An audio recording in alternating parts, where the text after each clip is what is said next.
Hello students, welcome back to my channel NP commerce classes. NP commerce classes जिसमें आपको class 11th and 12th commerce students के लिए complete syllabus करवाया जाता है। इसमें मैंने अभी तक क्लास 11th के 5 चैप्टर्स करवा दिए हैं और 6 चैप्टर चल रहा है कैश बुक, जिसे आप मेरे डिस्क्रिप्शन बॉक्स से देख सकते हैं। इसके अलावा हमने स्टार्ट किया था क्लास 12th के अकाउंटेंसी में इशू ऑफ शेयर्स। इसका पार्ट 1 मैं प्रीवियस वीडियो में दे चुकी हूँ, जिसका लिंक भी आपको डिस्क्रिप्शन बॉक्स में मिल जाएगा। आज हम स्टार्ट करेंगे इशू ऑफ शेयर्स के कुछ आगे के पॉइंट्स के बारे में डिस्कस करेंगे, जो कि प्रैक्टिकल पोर्शन पर बेस्ड होगा। इससे पहले हमने थ्योरेटिकल पोर्शन को कंप्लीट किया था, आज हम प्रैक्टिकल पोर्शन करने वाले हैं। चलिए स्टार्ट करते हैं। देखिए, इशू ऑफ शेयर्स क्या है, क्या प्रोसीजर है, किस तरीके से हम इसे करेंगे, इसके बारे में देख लेते हैं। कंपनी की पूंजी की विशेषता ये है कि अंशों की राशि को समान किश्तों पर एकत्रित किया जा सकता है, जो कि समय के व्यतीत होने के साथ साथ वित्तीय आवश्यकताओं पर एकत्रित किया जाता है, जिसे एप्लीकेशन मनी भी कहते हैं। इसका जो मेन जो थ्योरी थी, इशू ऑफ शेयर्स क्या होता है, शेयर्स क्या होते हैं, कितने पार्ट्स में डिवाइड किए गए हैं, कंपनी क्या होती है, वो सब हम प्रीवियस लेक्चर में डिस्कस कर चुके हैं। इससे आगे का हम पढ़ने वाले हैं। आज हम पढ़ेंगे कि किस तरीके से इशू किए जाते हैं और उन पर प्रैक्टिकल क्वेश्चंस किस तरीके से बनते हैं। ठीक है, तो देखो, जब शेयर्स इशू किए जाते हैं तो इशू करने के बाद में जनता के सामने ऑफर किए जाते हैं, तो जनता की तरफ से, पब्लिक की तरफ से शेयर्स को खरीदने के लिए प्रपोजल आता है कि हमें जो है खरीदना है। तो उस पर कंपनी की तरफ से कुछ एप्लीकेशन मनी मांगी जाती है, वो मनी भी रिसीव्ड होती है, जो कि फाइनेंशियल जितने आपकी आवश्यकताओं को पूरा करेगी। इसके बाद में उसको अलॉटमेंट किया जाता है, यानी कि शेयर्स एप्लीकेशन मनी आपको रिसीव्ड होगी, उसके बाद में आप शेयर्स को अलॉट करोगे। जिन शेयर होल्डर्स ने एप्लीकेशन मनी दी है और जिन्हें आप शेयर से अलॉट करना चाहते हैं, उन्हें हम अलॉट करेंगे, जिसे हम अलॉटमेंट मनी के नाम से जानेंगे, और ये भी हम रिसीव करेंगे। यानी कि कुल मिलाकर के जितने का शेयर्स होता है, उस शेयर की जो वैल्यू है उसको पूरा एक साथ ना मान के कंपनी क्या करती है, कुछ पार्ट्स में डिवाइड कर देती है। फॉर एग्जांपल देखो, जैसे 10 रुपये का एक शेयर है, कंपनी ने शेयर की वैल्यू रखी कि एक शेयर 10 रुपये का है। अब कंपनी क्या करेगी, पूरा 10 रुपये एक साथ नहीं मांगेगी, इसको कुछ पार्ट्स में डिवाइड कर देगी, जिसे हम कहेंगे फर्स्ट पार्ट एप्लीकेशन मनी, जो कि जब भी शेयर्स को खरीदने के लिए प्रपोजल आएगा तो उसको शेयर अलॉट करने से पहले ये मनी देना होता है, ये एप्लीकेशन मनी हो गई। सेकेंड होती है आपकी अलॉटमेंट मनी। थर्ड होती है फर्स्ट। कई बार क्या होता है, केवल एक ही कॉल कंपनी मांगती है तो हम फर्स्ट एंड फाइनल कॉल कर देंगे, और अगर 2 कॉल मांगते हैं तो फर्स्ट कॉल और सेकंड एंड फाइनल कॉल। इसी तरीके से कॉल जितनी मांगी जाती है उसके अकॉर्डिंग इसका डिवीज़न कर देते हैं। तो जैसे मान लो 5 रुपीज़ यहाँ रख दिए, 3 रुपीज़ यहाँ रख दिए, 2 यहाँ रख दिए, 1 यहाँ रख दिए, इस तरीके से इसका क्लासिफिकेशन किया जाता है। इसी को इसके अंदर बताया गया है कि application money, allotment money, first call, second call and final call. Second and final call भी हो सकती है, फर्स्ट एंड फाइनल कॉल भी हो सकती है, डिपेंड करता है कि कंपनी किस तरीके से डिमांड कर रही है। ठीक है, तो ये था आपका share of issue of shares के अंदर कॉल्स को किस तरीके से मांगा जा रहा है, किस तरीके से वो रिसीव्ड हो रही है और किस तरीके से उसे क्लासीफाई किया गया है। अब है कि प्रोसीजर क्या है, किस तरीके से हम इसको इशू करते हैं, इसका क्या प्रोसीजर है वो देख लेते हैं। सबसे पहले कंपनी शेयर्स को इशू करने से पहले एक प्रोस्पेक्टस जो है वो जारी करती है। प्रोस्पेक्टस क्या होता है, फॉर एग्जांपल आप किसी कॉलेज में आफ्टर 12th आप किसी कॉलेज में एडमिशन लेने के लिए जाओगे, तो जब कॉलेज में एडमिशन लेने के लिए जाओगे तो आपको वहाँ पर एक प्रोस्पेक्टस दिया जाएगा, जिसमें इस कॉलेज के बारे में कंप्लीट डिटेल जो है वो मेंशन होती है कि कॉलेज में एकेडमिक ईयर सेशन क्या है, किस तरीके से सिलेबस होता है, क्या बेस्ड होगा उसका, फैकल्टी कौन कौन सी है, क्या क्या स्ट्रीम्स अवेलेबल हैं, क्या फ़ीस स्ट्रक्चर है, किस तरीके से जो भी डिटेल होती है वो सारी डिटेल उस प्रोस्पेक्टस में गिवन होती है। आप वो प्रोस्पेक्टस पढ़ करके ही कॉलेज में एडमिशन लेने के बारे में डिसीजन लेते हो। सेम वही प्रोस्पेक्टस यहाँ फॉलो होता है कि ये कॉलेज का नाम, कि किसका प्रोस्पेक्टस होता है, कंपनी का, जिसके अंदर कंपनी के बारे में कंप्लीट डिटेल होती है। उस डिटेल को पढ़ने के बाद ही एक शेयर होल्डर डिसाइड करता है कि उसे पर्टिकुलर कंपनी के शेयर्स परचेज करने हैं या नहीं करने हैं। ठीक है, फिर आता है रिसीप्ट ऑफ एप्लीकेशन। जब प्रोस्पेक्टस इशू कर दिया, शेयर होल्डर्स के पास में प्रोस्पेक्टस पहुंच गया, उसके बाद में क्या होगा, एप्लीकेशन मनी रिसीव्ड की जाएगी। जो भी शेयर्स खरीदना चाहता है कंपनी के, तो वो पर्टिकुलर कंपनी बता देती है कि इतना आपको एप्लीकेशन मनी देनी ही देनी है, उसके बाद में हम आपको शेयर अलॉट करेंगे। जितने लोगों को शेयर्स अलॉट किए जाते हैं उतने से मनी रिसीव कर लेते हैं, सभी से की जाती है वैसे तो। अब उनमें से कितनों को आपने शेयर्स अलॉट किए उनसे तो आगे की कॉल डिमांड करेंगे, और जितनों से जिसको आपने नहीं किया उनको ये मनी वापस से रिफ़ंड कर दी जाती है, जिसे हम प्रैक्टिकल क्वेश्चन के थ्रू अच्छे से आगे डिस्कस करेंगे। इसमें एक चीज़ ध्यान रखनी है कि जो कंपनी को प्रविवरण पत्र यानी कि ये जारी करने के 120 दिन के भीतर जो भी आपने इशू किया है, शेयर्स इशू करने के लिए जो प्रोस्पेक्टस आपने सामने रखा है, उस पर जो एप्लीकेशन मनी है उसकी टाइम लिमिट गिवन है कि 120 दिन के अंदर आपको मिनिमम सब्सक्रिप्शन प्राप्त हो जाना चाहिए।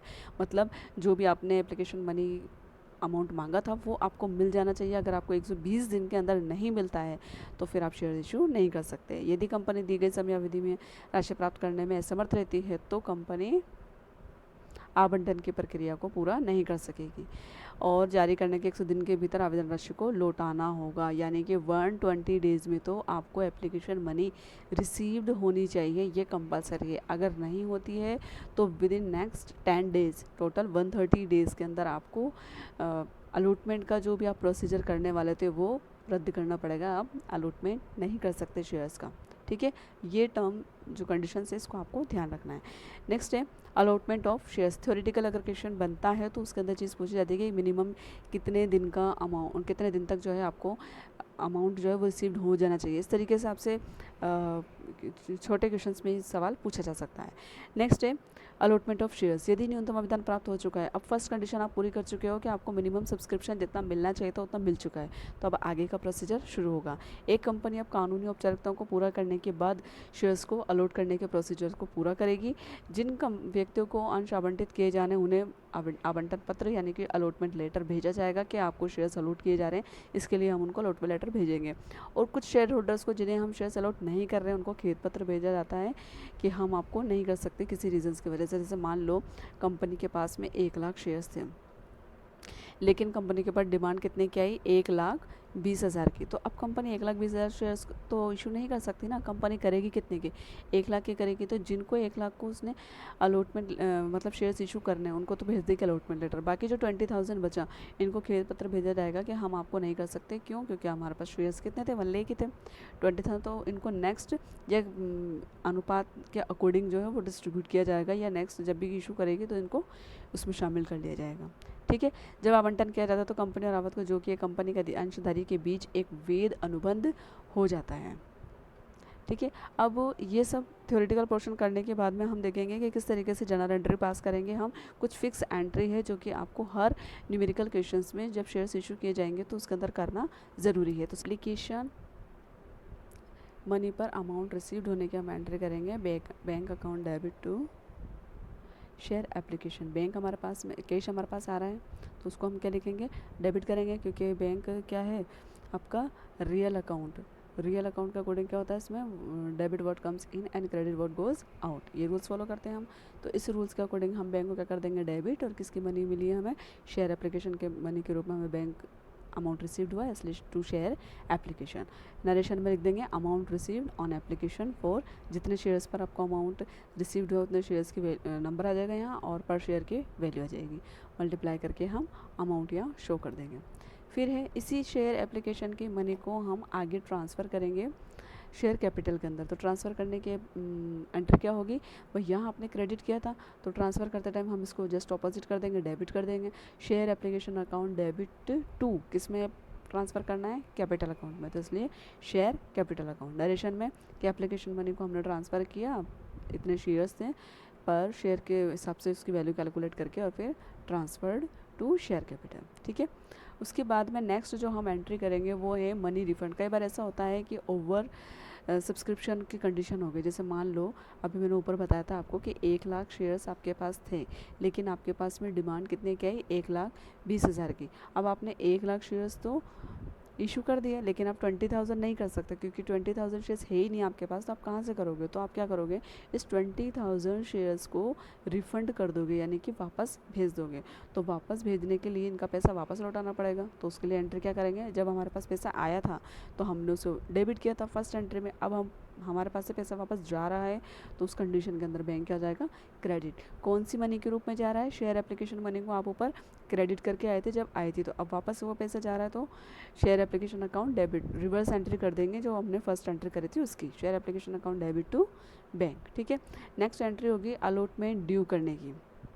अलॉटमेंट ड्यू करने के हम एंटर क्या करेंगे, share allotment account debit to share capital. Narration में लिख देंगे कि money due on allotment of, जितने शेयर्स है उतने शेयर्स की वैल्यू आ जाएगी। इसी तरीके से ये एंट्री तब करनी है आपको जब ओवर सब्सक्रिप्शन की कंडीशन होती है और आपने अमाउंट को, एप्लीकेशन मनी के अमाउंट को अलॉटमेंट के अमाउंट पर एडजस्ट किया है। अगर आपने एडजस्ट नहीं किया है तो आप इस एंट्री को स्किप कर सकते हैं। अलॉटमेंट ड्यू के बाद में आप डायरेक्ट अलॉटमेंट रिसीव की एंट्री करेंगे। तो अब एक बार हम एडजस्टमेंट की एंट्री देख लेते हैं जो कि हमें ओवर सब्सक्रिप्शन की कंडीशन के अंदर ज़रूरत पड़ेगी। शेयर एप्लीकेशन अकाउंट डेबिट, जिसका पैसा आप ट्रांसफ़र कर रहे हो उसे डेबिट करेंगे, किस पर एडजस्ट किया है उसको क्रेडिट कर देंगे। इससे अलॉटमेंट का अमाउंट बढ़ जाएगा ना, इसलिए अलॉटमेंट क्रेडिट हो गया। टू शेयर अलॉटमेंट अकाउंट, अब एप्लीकेशन मनी जितने शेयर्स पे थी, जितने की थी, पर वैल्यू से मल्टीप्लाई करके जितना अमाउंट आपने एडजस्ट किया उस एडजस्ट अमाउंट को यहाँ शो कर देंगे। फिर है रिसीप्ट ऑफ अलॉटमेंट मनी। अब देखो यहाँ पहले अपने अलॉटमेंट ड्यू किया, फिर अलॉटमेंट को एडजस्ट किया। प्रैक्टिकल क्वेश्चंस के अंदर इन सभी चीज़ की इंपॉर्टेंस बहुत ज़्यादा है। जब हम प्रैक्टिकल क्वेश्चंस करेंगे तो आपको सारी चीज़ें समझ में आएगी। यहाँ डिफरेंट अमाउंट होता है जो कि हम कैलकुलेट करेंगे वर्किंग नोट के थ्रू। तो यहाँ पर अब आपको सिर्फ अभी एंट्री समझनी है और कैलकुलेशन अपन क्वेश्चन से करेंगे। यहाँ पर आपने ड्यू किया, फिर आपने मनी को एडजस्ट किया अलॉटमेंट पर। अगर एडजस्ट अमाउंट नहीं है तो आप इस एंट्री को स्किप कर सकते हैं। नेक्स्ट है कि अब आपको अलॉटमेंट का पैसा रिसीव होगा, तो उस कंडीशन में हम एंट्री करेंगे bank account debit to share allotment. Next allotment तक हो गया। अब उसके बाद कंपनी कॉल की डिमांड करेगी तो उस कंडीशन में भी हम एंटर करेंगे। इससे पहले हम ये देख लेते हैं कि जो सेकंड और फोर्थ एंट्री उनको हम कंबाइंड एंट्री के रूप में भी लिख सकते हैं। वो एंट्री क्या है कि जब एप्लीकेशन की मनी आपको मिलती है, आपने अलॉटमेंट पे एडजस्ट कर दिया और बाकी बचे हुए अमाउंट को आपने रिफंड कर दिया, तो दो अलग अलग एंट्री जो अपन ऊपर करके आए हैं वो भी कर सकते हैं, और या फिर ये एक कंबाइंड एंट्री भी कर सकते हो कि क्या होगी, शेयर एप्लीकेशन अकाउंट डेबिट, जितने के आपको एप्लीकेशन मनी रिसीव्ड हुई है वो हम डेबिट कर देंगे। टू अलॉटमेंट पर आपने जितना अमाउंट एडजस्ट किया है वो क्रेडिट हो जाएगा, और जितना अमाउंट आपने वापस रिटर्न कर दिया है, रिफंड कर दिया है, वो अमाउंट टू बैंक कैटेगरी में चला जाएगा। ठीक है। नेक्स्ट है आप कॉल ड्यू करेंगे, कॉल अमाउंट को ड्यू करेंगे तो एंट्री होगी शेयर कॉल अकाउंट डेबिट। अगर फर्स्ट कॉल है तो फर्स्ट कॉल लिख देंगे, सेकंड कॉल है तो सेकंड लिख देंगे, और सेकंड ही फाइनल कॉल है तो सेकंड एंड फाइनल कॉल भी लिख सकते हैं। जो भी कॉल मनी होगी उसके अकॉर्डिंग यहाँ पर हम लिख देंगे share call account debit to share capital. Call जो आपने कॉल ड्यू किया था उसका अमाउंट आपको रिसीव्ड हुआ तो उस कंडीशन में एंट्री हो जाएगी bank account debit to share capital. ये 8 एंट्री ऐसी हैं जो न्यूमेरिकल क्वेश्चंस में हमें बहुत काम आने वाली है, इसलिए इनको अच्छे से समझना है। अब हम बात करते हैं कॉल्स इन एरियर और कॉल इन एडवांस की। कॉल्स इन एरियर क्या होता है, देखो सपोज़ करो कि एक ए नाम का शेयर होल्डर था जिसके पास में 10,000 शेयर्स थे। आपने उसको 10,000 शेयर्स इशू किए। कंपनी ने 5 रुपये एप्लीकेशन मनी पर मांगे, 3 रुपये अलॉटमेंट पर मांगे, और 2 रुपये फर्स्ट कॉल पे, और 1 रुपया मांगा सेकेंड एंड फाइनल कॉल पर। ठीक है। अब ये जो ए नाम का शेयर होल्डर था इसने क्या किया कि एप्लीकेशन मनी चुका दी, अलॉटमेंट मनी चुका दी, फर्स्ट कॉल भी चुका दी, लेकिन सेकंड कॉल नहीं चुकाई। बस यही आपका कॉल्स इन एरियर कहा जाएगा। सिंपल है। जितना अमाउंट रिसीव हो चुका है उसको छोड़ के जो अमाउंट अभी तक रिसीव नहीं हुआ है उस अमाउंट को हम कॉल्स इन एरियर मान करके, क्योंकि ये कंपनी के लिए लॉस होता है इसलिए इसे डेबिट किया जाता है। अब इसकी 2 कंडीशन होती है कि कंपनी हो सकता है कि कॉल्स इन एरियर के लिए अलग से सेपरेट अकाउंट मेंटेन करती है। अगर सेपरेट अकाउंट बनाएगी तो आपको कॉल्स इन एरियर का अलग से एंट्री करनी होगी, जहाँ आपको उसको डेबिट में शो करना होगा कि calls in arrear account debit, जितना अमाउंट है उस अमाउंट से। लेकिन अगर सेपरेट अमाउंट नहीं बनाया जा रहा है एरियर के लिए तो आपको जो अमाउंट रिसीव्ड हुआ है उस अमाउंट में से हम माइनस करके जितना भी अमाउंट बकाया था जो कि नहीं मिला उस अमाउंट को माइनस करके बाकी का रिमेनिंग अमाउंट शो करेंगे। देखो जब कोई अंशदारी मांगी गई आवंटन की राशि या भाग दे तिथि तक नहीं चुका पाता है तो इस राशि को हम बकाया मांग कहते हैं। मांग राशि सभी मांग खातों को डेबिट साइड दर्शाती है क्योंकि ये लॉस होता है। और बकाया मांग खाता भी अगर तैयार करती है कंपनी, ये कंडीशन है कि अगर सेपरेट अकाउंट मेंटेन कर रही है तो इसकी जर्नल एंट्री अलग से की जाएगी, अदरवाइज़ इसको हम लेस करके अमाउंट को शो करेंगे, एंट्री में शो नहीं करेंगे। और इस पर बकाया मांग राशि पर कंपनी के द्वारा ब्याज भी लगाया जाता है पर्टिकुलर शेयर होल्डर पर, उसके रेट है 10%। ये ध्यान रखना है, ये क्वेश्चन पूछा जा सकता है कि कॉल्स इन एरियर पर इंटरेस्ट कितना पे करना होता है, तो 10% रेट से इंटरेस्ट पे करना पड़ता है। एंट्री देखो, call senior account debit to share first call, जिस पर भी है, फर्स्ट कॉल पर है, सेकंड कॉल पर है, अलॉटमेंट पे जो भी अमाउंट के ऊपर कॉल सीन एरियर है उसको यहाँ हम शो करेंगे। फर्स्ट कॉल पे तो फर्स्ट कॉल लिखेंगे, सेकंड कॉल पे तो सेकंड एंड फाइनल कॉल लिखेंगे, और अगर दोनों हैं तो दोनों को शो किया जाएगा। ठीक है, call seen arrear brought into account. लेकिन ये एंट्री हम तब करेंगे जब separate account call seen arrear का मेंटेन किया गया है। अगर नहीं बनाया है तो फिर हम अमाउंट को एडजस्ट करके ही शो करेंगे। अब आता है कॉल इन एडवांस। जिस तरीके से कॉल इन एरियर्स था, कॉल सीन एरियर में हमने क्या कहा था कि बकाया राशि थी कि शेयर होल्डर्स को चुकाना चाहिए था, लेकिन उसने नहीं चुकाया। उसी तरीके से कि कंपनी ने जैसे देखो एप्लीकेशन मनी मांगी, चुका दी, अलॉटमेंट मनी मांगी, शेयर होल्डर्स ने वो भी चुका दी, पर फर्स्ट कॉल मांगी शेयर होल्डर्स ने वो भी चुका दी, लेकिन सेकंड कॉल की डिमांड अभी तक नहीं की है। कंपनी ने उसे होल्ड रखा है कि आगे चल करके वो डिमांड कर सकती है। तो शेयर होल्डर ने क्या किया कि अभी जिसकी डिमांड नहीं की उसका भी पेमेंट उसने पहले ही कर दिया, तो ये हमारे लिए call in advance, calls in advance बन जाती है। तो ये हमारे लिए एक तरीके से क्या इनकम है, तो इसको हम क्या करेंगे, क्रेडिट करते हैं। कभी कभी कुछ अंशधारी कंपनी के अंशों पर प्राप्त राशि का कुछ भुगतान या समस्त भुगतान मांग से पहले ही कर देते हैं, यानी कि मांगने से पहले ही चुका देते हैं। तो अंशधारी से प्राप्त राशि को हम कॉल इन एडवांस कहते हैं, और ये एक तरीके से कंपनी का दायित्व है, इसलिए इसे हम क्रेडिट करते हैं। और इसके संबंध में 12% इंटरेस्ट दिया जाता है। ये चीज़ भी ध्यान रखनी है कि कॉल्स इन एरियर पर 10% इंटरेस्ट पे होता है, जबकि कॉल्स इन एडवांस पर इंटरेस्ट रेट कितनी है, 12%। ये दोनों रेट ध्यान रखनी है, शॉर्ट क्वेश्चन में पूछा जा सकता है, वेरी शॉर्ट क्वेश्चन में। अब इसकी एंट्री हम क्या करेंगे, कॉल्स इन एरियर की। एक बार जब हमें अमाउंट रिसीव्ड होगा तब उसकी हम एंट्री करेंगे, bank account debit to calls in advance. ठीक है, और जब इसको ड्यू डेट पर कॉल्स को हम एडजस्ट करेंगे तो इस पर 2 एंट्री होती है, यानी कि एक बार तो आपको अमाउंट रिसीव्ड हुआ तब हम इसको क्रेडिट कर देंगे, और रिवर्स एंट्री भी करनी होती है पर्टिकुलर जिस भी कॉल के ऊपर एडवांस मिला है उसमें वापस इसको डेबिट किया जाएगा। या डेबिट नहीं लिखा, टाइपिंग मिस्टेक हो गई, या आप कर लेना। कॉल इन एडवांस को फिर से डेबिट किया जाएगा टू पर्टिकुलर कॉल, फर्स्ट है, सेकेंड है, फाइनल जो भी कॉल है वो कॉल का यहाँ नाम आ जाएगा, पर्टिकुलर कॉल अकाउंट। ठीक है, अब हम एक न्यूमेरिकल देखते हैं और उस न्यूमेरिकल से इसको अच्छे से समझेंगे। देखो, कंपनी के पास में शेयर्स कितने थे, इस क्वेश्चन को समरी के रूप में बता रही हूँ मैं। 12,000 शेयर्स थे और 13,000 के लिए एप्लीकेशन मनी आई। कितने के लिए आई एप्लीकेशन मनी, 13,000 के लिए। ठीक है, कंपनी के पास 12,000 थे, लेकिन कंपनी के पास डिमांड आई 13,000 की, लेकिन कंपनी कितने का ही अलॉटमेंट कर सकती है, सिर्फ 12,000 शेयर्स उसने अलॉट किए। आगे देखो, इसने 1,000 शेयर्स को रिफंड कर दिया, लिख रहा 1,000 shares application money being refund in full. तो ये 1,000 हम इसकी रिफंड में एंटर करेंगे। ओके, नेक्स्ट है अलॉटमेंट मनी वॉज, अभी किस पे कितना रुपया मांगा है वो देख लेते हैं हम। यहाँ लिखते हैं एप्लीकेशन मनी, एप्लीकेशन मनी पे कितने रुपीज़ है, टोटल शेयर्स जो था वो 100 रुपीज़ का था, इसमें एप्लीकेशन मनी है आपका 30, उसके बाद अलॉटमेंट मनी पे डिमांड की है 40, फर्स्ट कॉल है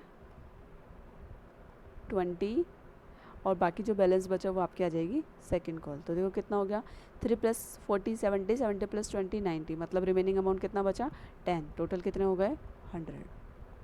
ठीक है, इस तरीके से लिखना है। अब आगे क्या कहता है, the allotment money was received on the all shares and the sum due on calls are received except है ऑन 100 शेयर्स, यानी कि सभी पर जितने भी रुपए मांगे गए थे कंपनी के द्वारा वो सभी आपको रिसीव हो चुका है, सिवाय एक शेयर होल्डर के जिसके पास में 100 शेयर्स थे, उसने कौन सा पैसा नहीं दिया है। देखो, calls are received, record the transactions, allotment money was received, यानी कि इसने यहाँ तक पैसा चुका दिया है, एप्लीकेशन मनी और अलॉटमेंट मनी, लेकिन जो कॉल है फर्स्ट कॉल सेकंड कॉल का पैसा इसने अभी तक नहीं चुकाया है। और आगे कुछ क्या है, नहीं कहा है। ठीक है, देखो आप एंट्री कैसे करेंगे। सबसे पहले एप्लीकेशन मनी रिसीव्ड, ये बेसिक एग्जांपल है और बेसिक एंट्री है। इस धीरे धीरे हम थोड़ा सा लेवल क्वेश्चंस का बढ़ाएंगे, लेकिन आपको पहले बेस आपका स्ट्रॉन्ग होगा तो आप इसके हार्ड क्वेश्चंस भी इसी वे में कर सकते हैं। तो पहले हम इसकी बेसिक एंट्री देख लेते हैं कि एप्लीकेशन मनी रिसीव्ड होने की एंट्री होगी bank account debit to share application.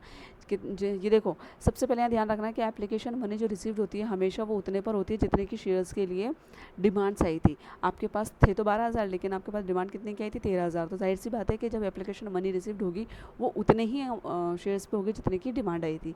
तो हमेशा यहाँ पर जितने की डिमांड आई उतने शेयर से ही मल्टीप्लाई करके अमाउंट को शो करना है एप्लीकेशन मनी से। 13,000 मल्टीप्लाई कितना 30 किया तो हमारा कितना हो गया 3,90,000 से डेबिट और क्रेडिट कर देंगे। फिर है कि अब इस एप्लीकेशन मनी को आपने शेयर कैपिटल के अंदर ट्रांसफ़र करेंगे। अब ट्रांसफ़र करते टाइम आपको ध्यान रखना है कि ट्रांसफ़र अमाउंट उतना ही होगा जितने के आपके पास शेयर्स हैं, आपने शेयर्स अलॉट किए हैं। तो आपने 12,000 शेयर से अलॉट किए थे, तो 12,000 मल्टीप्लाई 30, पर शेयर की वैल्यू कितनी थी एप्लीकेशन मनी की? 30 देखो ये लिख रहा है यहाँ 30 से मल्टीप्लाई करेंगे तो 360। नेक्स्ट है अब एप्लीकेशन मनी जो आपने रिफ़ंड किया, आपने ऊपर लिखा था ना कि 1,000 शेयर्स ऐसे थे जिनको आपने रिफ़ंड कर दिया, तो रिफ़ंड करने की एंट्री एप्लीकेशन मनी की जस्ट अपोजिट हो जाती है। Application money account debit to bank 30,000, 1,000 multiply 30 कितना आ गया 30,000। नेक्स्ट है अब अलॉटमेंट ड्यू करने की एंट्री हम करेंगे। ड्यू करने की एंट्री क्या होती है? Share allotment account debit to share capital. कितना था? 12,000 शेयर्स जो आप अलॉट कर रहे थे वो मल्टीप्लाई 40। अलॉटमेंट में कितने रुपए मांगा था? 40। देखो यहाँ लिखा हुआ है, ये लिखा था अभी अपन ने रफली, ये रहा। एप्लीकेशन मनी पे 30 रुपये थे और अलॉटमेंट पे कितने थे? 40 रुपये थे। तो अलॉटमेंट ड्यू कितने से हो जाएगा? 12,000 मल्टीप्लाई 40, तो 4,80,000 आ जाएगा। नेक्स्ट है यह थी अलॉटमेंट ड्यू करने की एंट्री। अब अलॉटमेंट आपको रिसीव्ड होगा, bank account debit to share allotment करेंगे हम, और पूरा का पूरा यहाँ पर कुछ भी एरियर नहीं है इसलिए पूरा अमाउंट हमने लिखा है 4,80,000, क्योंकि यहाँ तक शेयर होल्डर्स ने पूरा अमाउंट पे कर दिया है। नेक्स्ट आता है शेयर फर्स्ट कॉल। अब फर्स्ट कॉल ड्यू करेंगे जिस तरीके से हमने अलॉटमेंट ड्यू करा था, तो ड्यू करने की एंट्री होगी वही share first call account debit to share capital. कितने शेयर्स थे? 12,000। फर्स्ट कॉल पे कितना रुपए मांगा था हमने? देखो यहाँ लिख रहा है, ये रहा, फर्स्ट कॉल पे मांगे थे हमने 20 रुपीज़। ठीक है, तो 12,000 मल्टीप्लाई 20, ये रहा 12,000 मल्टीप्लाई 20 करेंगे तो 2,40,000 आ गया। अब आगे हम इसकी रिसीप्ट की एंट्री करेंगे। अब रिसीव्ड करते टाइम आपको एंटर का ध्यान रखना है, एरियर्स का एडजस्टमेंट अब हम यहाँ करेंगे। यहाँ पर ये मेंशन नहीं किया गया था सवाल में कि इसके लिए सेपरेट अकाउंट, एरियर के लिए सेपरेट अकाउंट मेंशन कर बनाना है या नहीं बनाना। तो हम क्या करेंगे, हमने अलग से एंट्री ना करके इसी में उसका एडजस्टमेंट कर दिया। ऊपर कहा गया था कि 100 नंबर ऑफ शेयर्स का शेयर होल्डर ऐसा था जिसने कि अलॉटमेंट तक पैसा चुकाया, उसके बाद नहीं चुकाया। तो हम क्या करेंगे, जितना पैसा नहीं चुकाया पहले वो निकालेंगे। कितने शेयर होल्डर्स मतलब कितने नंबर ऑफ शेयर्स थे उसके पास में जिसने पैसा नहीं चुकाया? 100। अब फर्स्ट कॉल पे कितना अमाउंट था? 20 रुपीज़ पर शेयर के हिसाब से, तो कितना हो गया टोटल 2,000। हमने ऊपर अमाउंट कितना ड्यू किया था फर्स्ट कॉल का? 2,40,000। 2,40,000 में से हम क्या कर देंगे, 2,000 माइनस कर देंगे, तो रिमेनिंग अमाउंट हमारा कितना आ जाएगा? 2,38,000। इस तरीके से आपको एरियर का अमाउंट को एडजस्ट करना है, ये मैंने यहाँ लिखा हुआ भी है। ठीक है, अब आते हैं हम सेकंड कॉल पे कि सेकंड कॉल पर हम वही ड्यू करेंगे। 1,20,000 कहाँ से आया? 12,000 शेयर्स थे, मल्टीप्लाई करेंगे कितने रुपए था सेकंड कॉल पर? 10 रुपीज़। दोनों को मल्टीप्लाई करा, इतना आ गया। पूरा का पूरा अमाउंट आपको रिसीव्ड हो गया, कुछ भी नहीं करना है, यानी कि केवल 100। अच्छा, इसने सेकंड कॉल मनी यानी कि कॉल जो दोनों थी वो दोनों नहीं चुकाई, केवल अलॉटमेंट तक पैसा चुकाया। तो यहाँ भी हम एडजस्ट करेंगे कितना पैसा नहीं चुकाया। तो नंबर ऑफ़ शेयर्स कितने थे? 100। मल्टीप्लाई करेंगे कितने की कॉल थी? 10। सेकंड कॉल कितने की थी? 10 रुपीज़ की। कितना हो गया? 1,000। तो टोटल अमाउंट हमने कितना ड्यू किया था? 1,20,000। इसमें से हम 1,000 माइनस कर देंगे तो कितना आ जाएगा? रिमेनिंग अमाउंट 1,19,000 हम डेबिट और क्रेडिट कॉलम में शो कर देंगे। ठीक है, बहुत बेसिक से एग्जाम्पल था जो मैंने आपको समझाया है, आई होप आपको समझ आ गया होगा। अब हम एक सेकंड एग्जांपल और लेते हैं जिसमें कुछ कॉल्स इन एरियर और कॉल इन एडवांस जो हमने ऊपर डिस्कस किया उसको भी हम इसमें समझेंगे। देखो, Konica limited registered with an authorised equity share capital of ₹2 lakh divided into 2,000 shares. Company के पास में कितने शेयर्स थे? 2 लाख शेयर्स थे, जो कि किसमें कितने में बटे हुए थे? 2 लाख शेयर्स की तो ऑथोराइज कैपिटल थी जो कि 2,000 शेयर्स में 100 ऑफ ईच के हिसाब से बटी हुई थी। मल्टीप्लाई करेंगे तो 2 लाख आ गया। ठीक है, issue of subscription 1,000 shares payable F ₹25 पर शेयर। अब हम यहाँ लिखेंगे एप्लीकेशन मनी, उसने कितने शेयर्स इशू करने के लिए भेजे? 1,000। ठीक है, एप्लीकेशन मनी कितनी बताई ऊपर 25, अलॉटमेंट पे कितना मांगा देख लेते हैं 30, तो यहाँ लिख देंगे 30, 20 पर शेयर फर्स्ट कॉल, तो यहाँ लिख देंगे हम फर्स्ट कॉल पे कितना मांगा 20, एंड दी बैलेंस आ जाएगा आपका सेकेंड कॉल पे। तो बैलेंस निकालो 25 प्लस 30, 55 प्लस 20 कितना हो जाएगा 75, टोटल शेयर्स कितने का था 100 का, तो 75 माइनस किए तो कितना आ जाएगा 25, तो टोटल हो गया हमारे 100, ठीक है। 100 का शेयर्स था और शेयर्स कितने थे 1000, ठीक है, यहाँ तक समझ आ गया। नेक्स्ट है application money on 1000 was received, allotment was made on share holders 100 shares held by him, यानी कि 1000 शेयर्स के लिए जो है आपके पास में एप्लीकेशन आई, 1000 शेयर्स थे आपके पास और डिमांड भी कितने की आई 1000 की आई, यानी कि यहाँ पर कुछ भी रिफंड नहीं हुआ है, 1000 के 1000 शेयर्स हम अलॉट कर देंगे। अब बात करते हैं एरियर की और एडवांस की। एक शेयर होल्डर ऐसा था जिसके पास की 100 शेयर्स थे, उसने क्या किया failed to pay the amount of 100 shares by him and another shareholder with 50 shares paid amount of his shares company did not make, यानी कि इसने क्या करा अलॉटमेंट तक दो शेयर्स होल्डर ऐसे थे, यहाँ लिख देते हैं 100, एक के पास थे 100 और एक के पास थे 50, इन दोनों ने ही क्या किया 100 वाले शेयर्स ने तो अलॉटमेंट तक पैसा चुका दिया और उसके बाद कोई पैसा नहीं चुकाया फर्स्ट कॉल का सेकंड कॉल का, और जो 50 जिसके पास में शेयर्स थे उसने क्या करा है with 50 shares paid the entire amount, यानी कि इसने पूरा का पूरा अमाउंट चुका दिया है फर्स्ट कॉल पे, यानी कि सेकंड कॉल कंपनी मांगेगी या नहीं मांगेगी वो हम आगे डिस्कस करते हैं। उसने क्या करा कि यहाँ तक का पूरा पैसा एडवांस में ही चुका दिया, सेकंड कॉल का पैसा भी उसने फर्स्ट कॉल के समय ही चुका दिया है। अब कंपनी क्या करा, company did not make any other call, company ने कॉल ही नहीं मांगी, यानी कि कंपनी ने केवल फर्स्ट कॉल तक पैसा मांगा था, सेकंड कॉल अभी तक मांगी नहीं, लेकिन इस शेयर होल्डर्स ने सेकंड कॉल का पैसा भी चुका दिया। तो समझ आया कि 100 शेयर होल्डर्स ऐसे थे जिसके पास 100 शेयर थे, एक शेयर होल्डर तो ऐसा था जिसके पास 100 शेयर्स थे, उसने तो आपका अलॉटमेंट तक पैसा चुकाया और फर्स्ट कॉल का पैसा नहीं चुकाया। तो यहाँ पर हम कॉल्स इन एरियर में फर्स्ट कॉल के पैसे को एडजस्ट करेंगे। दूसरा था कि 50 शेयर होल्डर्स ऐसा था जिसके पास में कंपनी ने सेकंड कॉल का पैसा मांगा ही नहीं और उसने चुका दिया, यानी कि कॉल इन एडवांस आ जाएगा आपका 25 पे। चलिए एंटर करते हैं हम। सबसे पहले एप्लीकेशन मनी रिसीव्ड होने के हम एंटर करेंगे कि bank account debit to equity share application money, कितने शेयर्स थे हमारे पास 1000, एप्लीकेशन मनी कितने की थी 25 की, तो मल्टीप्लाई करा तो 25,000 पूरा का पूरा यहाँ आ जाएगा। अब इसी मनी को हम ट्रांसफ़र करेंगे शेयर कैपिटल के अंदर, तो वही 25,000 से ये ट्रांसफ़र हो जाएगा equity share application money account debit, ठीक है, टू शेयर कैपिटल, ये 25,000। फिर है अब हम अलॉटमेंट का पैसा ड्यू करेंगे, equity share allotment account debit to equity share capital account, 1000 shares थे, अलॉटमेंट के ऊपर पैसा कितना था 30 रुपये, तो ड्यू करने पे अमाउंट कितना हो गया 30,000। अब इस पर हम पे अमाउंट रिसीव्ड होगा, अब यहाँ पर आपको एडजस्टमेंट करना है। ऊपर बात की थी कि एक शेयर होल्डर ऐसा है जिसके पास 100 शेयर है, उसने अलॉटमेंट तक तो चुका दिया, यहाँ एरियर नहीं है, इसके आगे आएगा एरियर, तो यहाँ तो पूरा का पूरा हम अमाउंट रिसीव्ड में डाल देंगे, हम बैंक अकाउंट डेबिट टू, जितना आपने मांगा था उतना को उतना पूरा मिल गया, कुछ भी एरियर नहीं है, ठीक है। अब आगे देखते हैं, फर्स्ट कॉल ड्यू करने की एंट्री करेंगे कि equity share first call account debit to equity share capital account 1000 multiply 20,000 हो गया। अब आता है यहाँ से एडजस्टमेंट, अब इसी पर आपका एडवांस भी हो जाएगा और कॉल इन एरर दोनों में एक ही सिंगल एंट्री से इसको लिखा है, आपको समझ आ जाएगा। देखो सबसे पहले कि अमाउंट जब रिसीव्ड होता है, हम ड्यू करते हैं किसी भी कॉल पर, तो जब अमाउंट रिसीव्ड होता है तो हम एंट्री क्या करते हैं, bank account debit to equity share first call, यही एंट्री करते हैं। तो सिंपली हम यही एंट्री करेंगे, bank account debit to equity share first call. अब यहाँ पर कॉल्स इन एरियर का अलग से अकाउंट बनाया जाएगा, इसलिए हमने इस कॉल्स इन एरियर को यहाँ डेबिट किया है। आप इसे स्किप करके इसके अमाउंट को एडजस्ट भी कर सकते हो, जरूरी नहीं है कॉल्स इन एरियर को डेबिट करके हम शो करें, हम इसके अमाउंट को माइनस करके दिखा देंगे, जैसे कि हमने पहले वाले सवाल में किया था। अब 100 नंबर ऑफ शेयर्स ऐसे थे जिसने कि कॉल्स इन एरियर पैसा नहीं चुकाया था, तो पर शेयर वैल्यू कितनी थी 20, मल्टीप्लाई करेंगे तो 2000 शेयर्स हमें फर्स्ट कॉल पे अमाउंट रिसीव नहीं हुआ, वो तो हमने कर दिया डेबिट। एडवांस कितना मिला, एडवांस कितना मिला हमको, एडवांस मिला था 50 मल्टीप्लाई 25, तो कितना मिला 1250 रुपये, ये एडवांस था। इसको हम कर देंगे कॉल्स इन एडवांस से, देखो आगे हो रहा होगा यहाँ, ये रख टू कॉल्स इन एडवांस 1250 रुपये से क्रेडिट कर देंगे।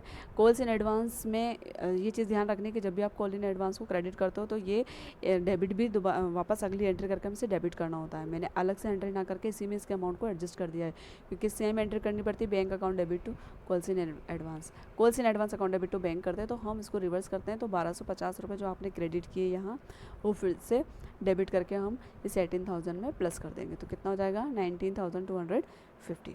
ठीक है, ये हो गया आपका कॉल इन एडवांस का अमाउंट ऐड करके अमाउंट रिसीव्ड हुआ हमें इतना, और ये कॉल्स इन एरियर का पैसा हो गया।